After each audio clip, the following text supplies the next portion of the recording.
Artificial intelligence has been with us for decades. In the 80s, credit card fraud, artificial intelligence. Voice technologies in the 90s and the 2000s. Siri. A whole variety of products we take for granted in our day-to-day lives. But most important, artificial intelligence is adaptive. It is not static. Take a look at our smartphones. It's there. But now let's project into the future. Driverless cars are on the horizon. The ability to convert data that's unstructured, a video, our brains know how to do it and get the essential features. Now machines could actually pick out objects in a video. They could pick out faces. In fact, in my own company, we have a very small, low-cost computer that could swallow all of YouTube.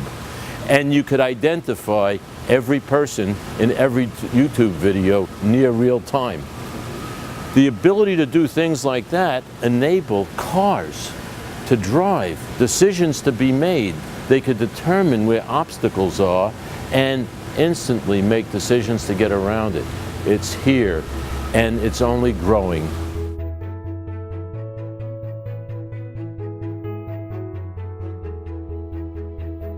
First, let me say, I believe many of the executives and leaders of the insurance industry are learning about it, they're cognizant about it. I've had long talks with a number of them. The real issue is, how soon do they believe it's going to take hold?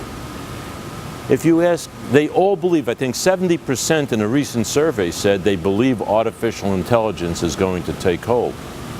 But they believe it's further out. If you take a look at a McKinsey study, I think they're projecting $20 trillion of added value by 2025. That is 4 times in 10 years of added value that the internet took 3 decades to do. There are fintech companies that are challenging the established financial organizations. There are insurotech companies that are challenging, will challenge, and are being dismissed a little bit by the large insurance companies. Take heed, my friends. The future is ahead of us.